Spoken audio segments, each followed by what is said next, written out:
최근에 두 인물에 대해서 제가 설교를 했었는데, 지난 수요 예배 때는 가룟 유다에 대해 설교를 했었고, 지난 새벽 예배 중에 어느 날에 다윗 왕에 대해서 설교를 한 바가 있습니다. 이번 주는 또 어떤 내용으로 설교를 할까 기도하면서 묵상하다가 최근 설교했었던 가룟 유다, 다윗, 이 두 인물에 대해서 서로 비교하면서 설교해보면 좋겠다는 생각을 했습니다. 그래서 오늘은 이 두 인물을 비교하면서 은혜를 나누고자 합니다. 자, 비교하고자 하는 내용은 두 사람의 각각의 어떤 생각들입니다. 요한복음 13장 2절에 보면 마귀가 벌써 시몬의 아들 가룟 유다의 마음에 예수를 팔려는 생각을 넣었더라 그랬습니다. 가룟 유다가 예수를 팔려는 생각을 마음에 품은 것입니다. 자, 그러면 다윗은 또 어떤 생각을 했습니까? 사무엘하 7장에 보면은 왕이 선지자 나단에게 이르되 볼지어다 나는 백향목 궁에 살거늘 하나님의 궤는 휘장 가운데 있도다. 그때까지만 해도 성전이 없었기 때문에 하나님의 궤, 법궤는 성막 휘장에 있었습니다. 그래서 다윗은 생각하기를 자신은 백향목으로 지은 궁궐에 사는데 하나님의 법궤는 아직도 성막 휘장 가운데 있으니 늘 마음에 미안했던 겁니다. 죄송했던 겁니다. 그래서 그런 것들을 생각하면서 하나님을 위하여 성전을 건축할 생각을 한 것입니다. 하나님은 이러한 그 다윗의 생각을 들으시고 매우 기뻐하셨습니다. 매우 흡족해 하셨습니다. 열왕기상 8장 18절에 보면 네가 내 이름을 위하여 성전을 건축할 마음이 있으니 이 마음이 네게 있는 것이 좋도다. 네가 나를 위하여 성전을 건축할 마음이 있으니 이 마음이 너에게 있는 것이 좋도다. 이 말은 뭐예요? 곧 성전을 건축하려고 생각했던 그 다윗의 생각이 하나님 마음에 아주 쏙 들었다는 겁니다. 매우 좋아하시고 흡족해 하셨다는 겁니다. 자, 그런데 여기서 잠깐 짚고 넘어갈 것이는데, 하나님이 다윗의 생각을 칭찬하시고 흡족해 하신 것은 단지 성전 건축 그것을 생각했기 때문이 아니라는 겁니다. 다윗이 단지 성전 건축을 생각했기 때문이 아니라 다윗이 하나님을 위하여 다윗이 하나님을 기쁘게 해드리기 위하여 뭔가를 생각했다는 것 그 자체가 하나님 마음에 들었다는 겁니다. 저 역시 지금 이 성전 건축을 염두에 두고 이 설교를 하는 것이 아닙니다. 성전 건축을 염두한 설교는 나중에 우리 교회가 다시 한번 건축할 일이 있을 때 그때 하도록 하겠습니다. 그러니까 여기서 핵심은 다윗이 성전 건축, 이 건축이라는 이 생각을 했기 때문이 아니라 무엇이 됐든지 간에 하나님을 기쁘게 해드리기 위해서 뭔가를 궁리하고 생각했다는 것, 이것 자체가 하나님 마음에 쏙 들었다는 겁니다. 옛날 오래전에 이런 TV 광고가 있었죠. 날씨가 춥고 막 싸늘해진 것을 느끼면서 우리 시골에 계신 아버님 집에 보일러 놔드려야 되겠다, 이런 광고 보신 적 있죠? 보일러 놔드린 것 그 자체도 필요한 아버지에게, 부모에게 필요한 생각이지만 어쨌든 부모님을 위해서 뭔가를 이렇게 생각했다는 것, 이것 자체가 부모님 마음에 큰 기쁨이 되는 것처럼 다윗의 생각도 하나님 마음에 쏙 들은 것입니다. 자, 그러면 지금부터 가룟 유다와 다윗, 이 두 사람의 생각들을 비교하면서 몇 가지 교훈을 찾아보도록 하겠습니다. 자, 이 두 사람의 생각에는 분명한 차이점도 있고 공통점도 있습니다. 그 차이점은 뭐겠습니까? 첫째, 두 사람의 생각의 출처가 다르다는 것입니다. 가룟 유다의 이 생각은 어디로부터 왔겠습니까? 마귀로부터 온 것입니다. 마귀의 유혹으로부터 온 것입니다. 그러나 다윗의 생각은 성령으로부터 왔겠죠. 당연히 성령의 감동으로부터 온 것입니다. 자, 그리고 차이점의 두 번째는 두 사람의 생각의 내용이 다르다는 겁니다. 가룟 유다의 생각은 하나님 마음을 아프게 하는, 하나님 마음을 몹시 아프게 하는 그런 생각이었지만, 다윗의 생각은 하나님 마음을 흡족하게 드리는 그런 생각이었습니다. 가룟 유다의 마음에 악한 생각을 품었지만 다윗은 그 마음에 선한 생각을 품은 것입니다. 자, 세 번째 차이점은 뭐겠습니까? 두 사람의 생각의 결과가 달랐다는 겁니다. 가룟 유다의 생각은 후회와 자살로 끝났습니다. 자기가 한 짓에 대해서 그는 후회하면서 자책하면서, 그리고 예수님을 팔아 넘긴 대가로 받은 돈을 대제사장에게 던지면서 그 길로 어디로 갔습니까? 목매어 자살을 했죠. 그렇지만 다윗의 생각은 하나님으로부터 더욱 존귀함을 받게 되었습니다. 다윗이 하나님께 성전 건축에 대한 말씀을 드렸을 때 하나님은 그 말씀을 들으시고 그 생각을 들으시고 이렇게 말씀하셨습니다. 사무엘하 7장 9절에 보면 땅에서 위대한 자들의 이름같이 네 이름을 위대하게 만들어 주리라. 아직 성전을 건축한 것도 아닙니다. 아직 완공한 것도 아닙니다. 생각만 한 것뿐입니다. 그렇지만은 하나님은 그 생각을 들으시고 내가 너에게 너의 이름을 위대하게 만들어 주겠다라고 복을 말씀하셨습니다. 자, 이처럼 가룟 유다와 다윗의 두 생각에는 분명한 차이점들이 있었습니다. 출처가 다르고 내용이 다르고 그 생각의 결과가 극명하게 달랐습니다. 자, 그러나 이 두 사람의 생각에는 공통점도 있습니다.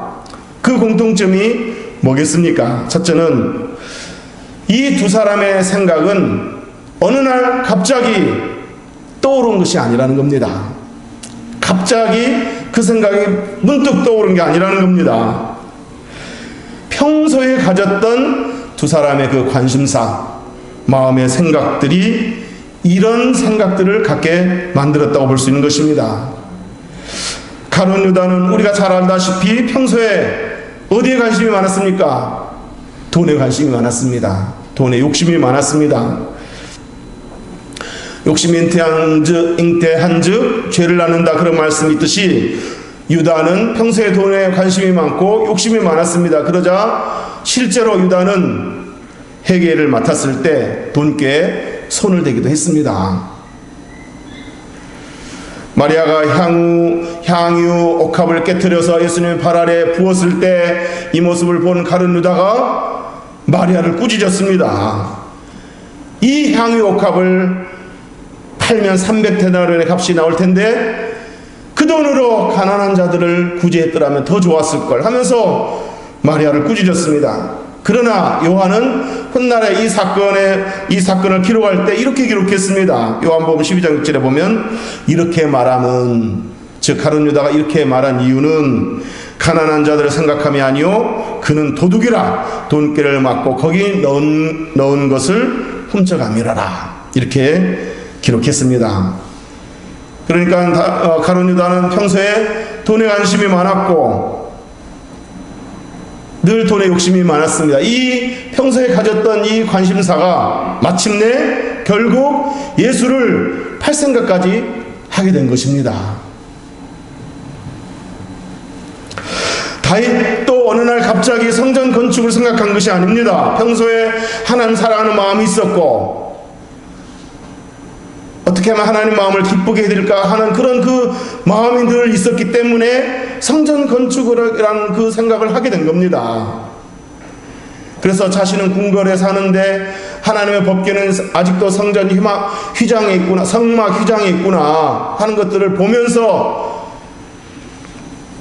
하나님의 법궤를 볼 때마다 미안한 마음, 송구스러운 마음, 이것이 있었습니다. 그런 그 평소에 가졌던 그 관심사가, 그 마음이 성전 건축이라는 생각을 하게 만든 것입니다. 이처럼 두 사람의 생각은 어느 날 갑자기 떠오른 게 아니고 평소에 가졌던 마음과 관심이 그런 생각을 떠오르게 만들었다, 이렇게 말할 수 있습니다. 즉 생각은, 이 두 사람의 생각은 갑작스러운 생각이 아니라 평소의 마음이 이렇게 드러난 것이다, 이렇게 말할 수 있습니다.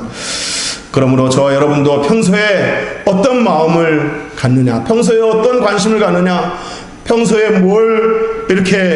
뭐에 이렇게 관심이 많느냐 하는 것들을 점검해 보아야 할 것입니다. 왜냐하면 평소에 가진 그런 늘 우리 마음을 지배하는 그 관심사가 어느 날 생각으로 나오고 그 생각이 행동으로 나오기 때문인 것입니다.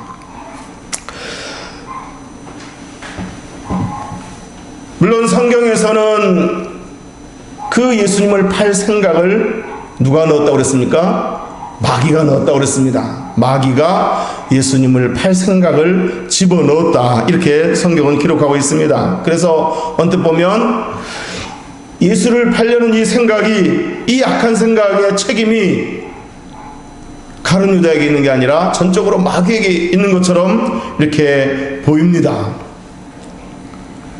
가룟 유다는 아무 죄가 없고 그 책임이 전적으로 마귀에게 있는 것처럼 보일 수 있습니다. 물론 마귀는 대상을 가리지 않고 성령 충만한 사람, 신실한 사람에게까지 다가가서 유혹의 대상으로 삼습니다. 마귀는 심지어 예수님에게까지 도전하지 않았습니까? 자, 그렇지만 대체적으로 마귀는 누군가를 자신의 도구로 삼고자 할 때 누구를 고르겠습니까? 평소에 세상을 사랑하고 세상에 빠져있는 그런 사람을 사용하는 겁니다.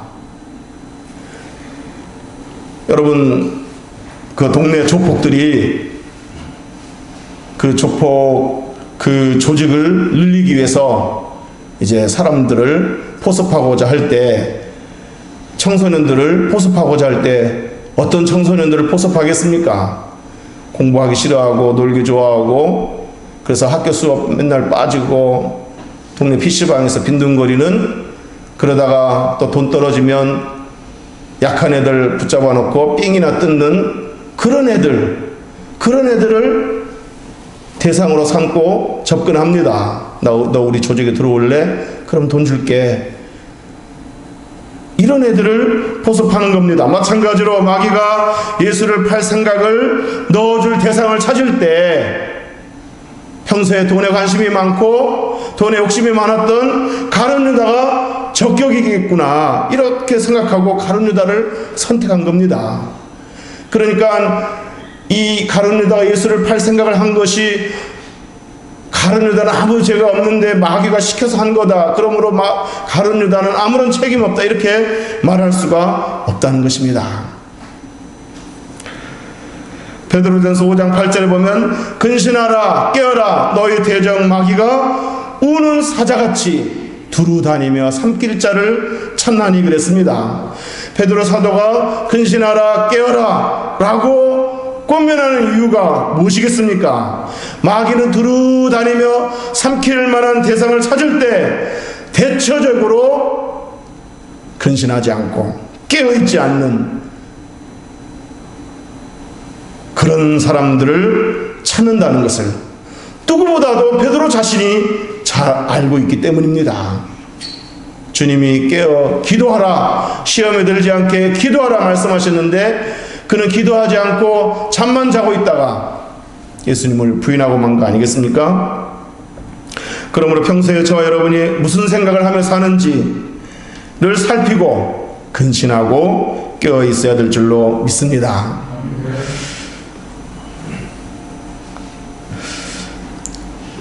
두 사람의 생각 공통점의 첫 번째는, 이 생각이 어느 날 갑자기 떠오른 게 아니고 평소의 관심사가 그런 생각을 갖게 했다고 말씀드렸습니다. 두 번째는, 생각을 계속 품고 있으면 그 생각은 생각으로 그치지 않고 반드시 실행으로 옮겨진다는 겁니다. 두 사람 다 마찬가지였습니다. 두 사람의 생각은 그 생각으로 그치지 않고 그 생각이 실행하게끔 만들었다는 겁니다. 가룟 유다가 품은 생각도 생각으로 그치지 않고 실행으로 옮겨졌습니다. 마태복음 26장에 보면은 그때 12 중에 하나인 가룟 유다라 하는 자가 대제사장들에게 가서 말하되 내가 예수를 너에게 넘겨주리니 얼마나 주려느냐 하니 그들이 은 30을 달아주거늘 그가 그때부터 예수를 넘겨줄 기회를 쳤더라 그랬습니다. 그러니까 예수를 팔 생각을 하니 그 생각이 생각으로 그친 것이 아니라 대제사장을 찾아가게 만들었고, 그리고 예수를 대제사장에게 넘겨줄 기회만을 찾았더라 그랬습니다. 그러니까 생각이 생각으로 끝나지 않고 그 생각이 실행에 옮기게끔 만들었다는 겁니다. 생각을 품고 있으면, 생각을 지속적으로 품고 있으면 그 생각은 반드시 실행에 옮겨지게 된다는 겁니다. 다윗 역시 그랬습니다. 역대상 22장 5절에 보면은 다윗이 이르되 내 아들 솔로몬은 어리고 미숙하고 여호와를 위하여 건축할 성전을 극히 웅장하여 만국의 명성과 영광이 있게 하여야 할지라 그러므로 내가 이제 그것을 위하여 준비하리라 하고 다윗이 죽기 전에 많이 준비하였더라 그랬습니다. 다윗이 성전 건축을 생각하니 그 생각이 생각으로 그치지 않고 그 생각을 계속 품고 있으니까 그 품은 생각이 그 생각으로 그치지 않고 성전을 건축할 수 있도록, 특별히 아들 솔로몬이 성전을 건축할 수 있도록 건축 재료를 많이 준비했다고 했습니다.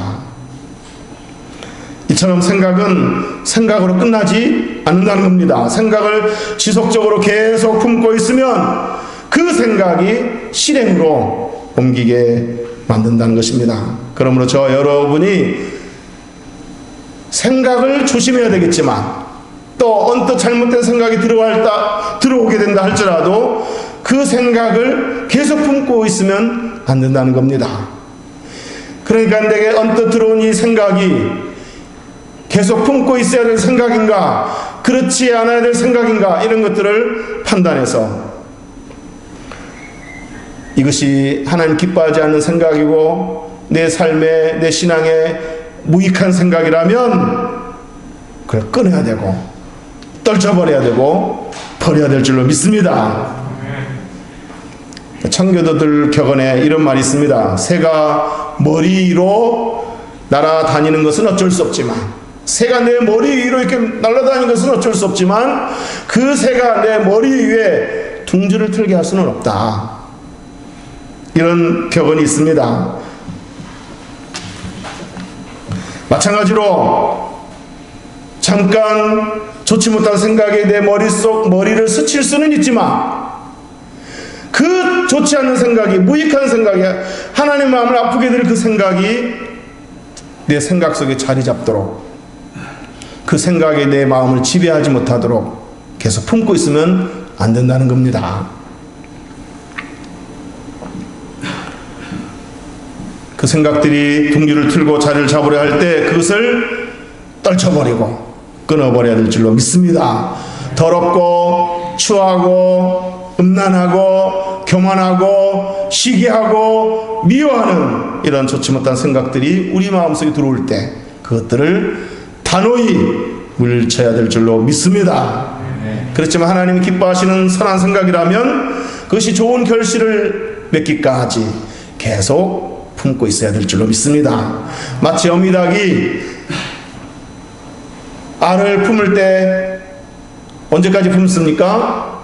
병아리가 나올 때까지, 새 생명이 나올 때까지 계속 품고 있듯이 저와 여러분이 하나님을 기뻐하는 좋은 생각들, 우리 삶에 유익한 생각들, 공동체에 유익한 생각들, 이런 생각들을 계속 품고 있어 아름다운 결실을 보게 되기를 주님의 이름으로 축복합니다.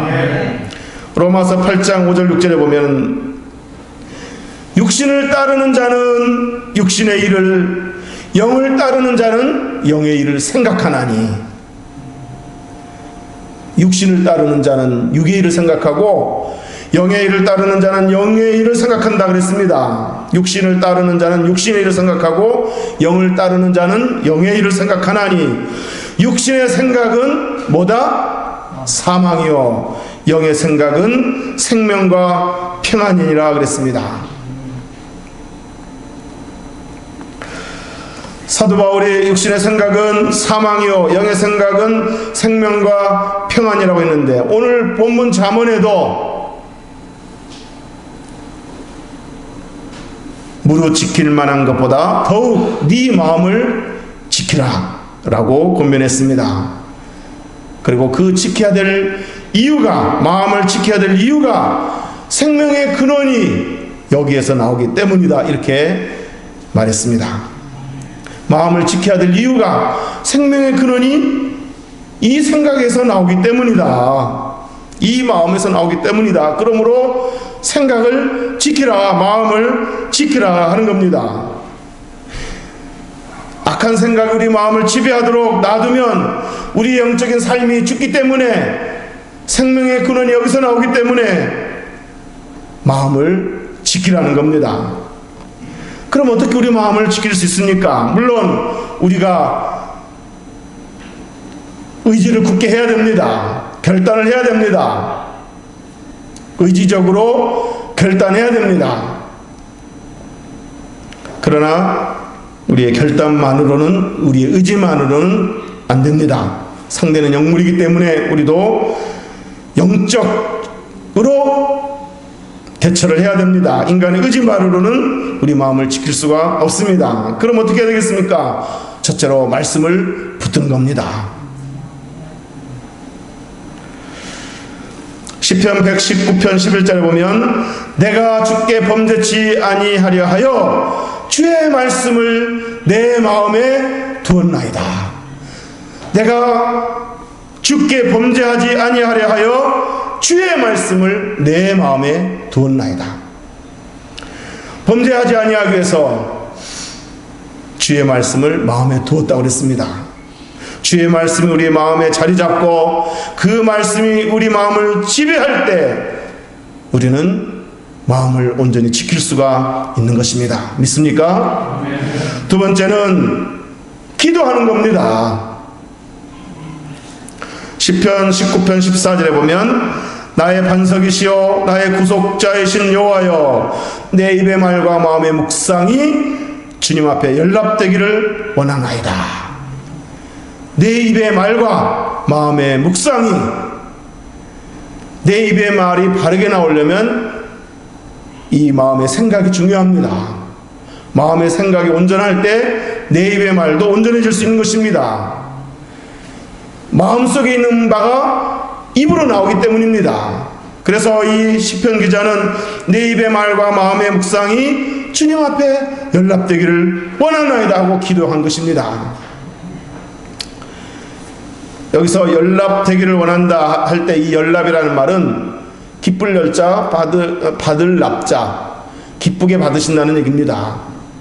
그래서 내 마음의 생각이 주님께서 기뻐 받으실 만한 그런 그것들이 되기를 원한다라고 간구한 것입니다.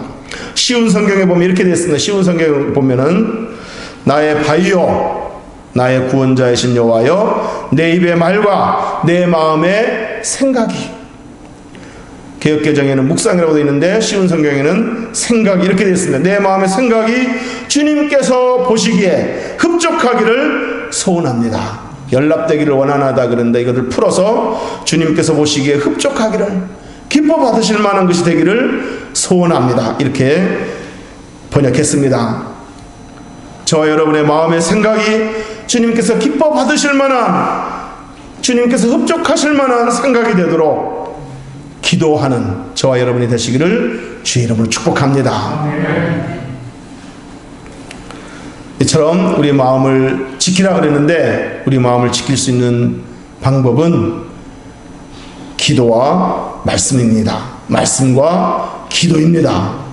말씀으로 우리 마음 속에 있는 악한 생각을 찾아내고, 말씀을 이렇게 들여다볼 때 그 말씀의 거울 앞에서 내 모습을 볼 수 있는 겁니다.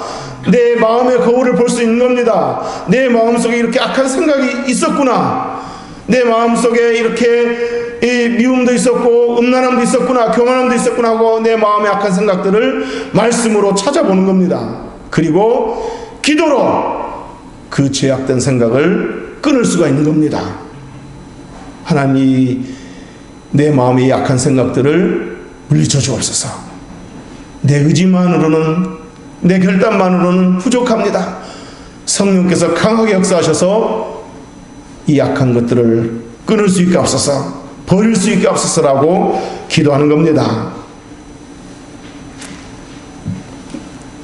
내 마음에 들어오는 생각이 선한 생각이라면 말씀으로 그 선한 생각을 계속해서 품고, 또 말씀을 읽으면서 선한 생각을 찾아내고, 그렇게 품다가 기도로 열매를 맺게 할 수 있는 것입니다. 말씀과 기도로 악한 생각도 물리칠 수 있고, 말씀과 기도로 선한 생각도 열매 맺게 할 수 있는 것입니다. 믿습니까? 네. 이제 말씀을 정리하겠습니다. 여러분, 이런 표현 많이 들어보셨죠? 주로라는 말, 주로 무엇을 하고 지내? 주로 무슨 생각해? 주로 뭘 해? 주로라는 말 있잖아요. 근데 여기 주로라는 말이 무슨 뜻입니까? 이렇게 사전에는 특별히 많이 혹은 중심되게, 이렇게 이런 의미라고 사전에는 기록되어 있습니다. 그러니까 특별히 많이 생각하는 게 뭐야? 특별히 많이 하는 게 뭐야? 특별히 많이 듣는 게 뭐야? 이런 의미죠. 자, 그러니까 주로 생각한다는 말은, 주로 우리가 이제 뭘 주로 생각해? 이럴 때 주로 생각한다는 말은 특별히 뭔가를 많이 혹은 중점적으로 생각한다는 의미죠. 자, 그런데 여기서 주라는 글자가 한자로 주인 주자입니다. 주인 주자. 그러므로 우리가 뭔가를 주로 생각하면 그 무언가가 우리 마음을 지배하는 주인이 된다는 의미입니다. 뭔가를 주로 생각한다는 말은 이 주자가 주인 주자니까 그 무언가를 주로 생각할 때 그 무언가가 우리 마음을 지배하는 주인이 된다는 겁니다. 주님 말고 그 무언가가 우리 마음을 지배하는 주인이 되어서는 안 되는 거 아니겠습니까? 돈을 주로 생각하면 돈이 우리 마음의 주인이 되는 겁니다. 사랑하는 전께 성도 여러분, 저와 여러분의 주인이 누굽니까? 저와 여러분의 주인은 예수 그리스도가 되는 줄로 믿습니다. 왜냐하면 예수 그리스도가 우리를 창조하신 창조주가 되실 뿐만 아니라 우리 죄값을 대신 치르시기 위해서 그분이 십자가에서 죽으셨기 때문에, 그리고 우리에게 새 생명을 주셨기 때문에 그분이 우리의 주가 되는 줄로 믿습니다. 뿐만 아니라 우리가 그분을 믿고 영접할 때 그분이 우리 마음에 들어오셨기 때문에 우리 마음의 주인은 예수 그리스도가 되는 줄로 믿습니다. 믿습니까? 그러므로 저와 여러분은 주님 되시는 예수 그리스도를 주로 믿고 주로 고백하고 주로 생각하는 그런 저와 여러분 되시기를 주님의 이름으로 축복합니다. 어떻게 하면 주님을 기쁘게 해드릴 수 있을까? 무엇을 하면 주님을 기쁘게 해드릴 수 있을까? 무엇으로 주님의 은혜를 갚을 수 있을까? 언제쯤이나 내가 주님을 온전히 닮을 수 있을까? 주님이라면 어떻게 하셨을까? 이렇게 주님을 주로 생각할 때 주님이 나의 주님이 되시는 줄로 믿습니다. 바라기는 한 주간 동안 주님을 주로 생각하는 저와 여러분이 되시기를 주님의 이름으로 축복합니다. 축복합니다. 기도하겠습니다.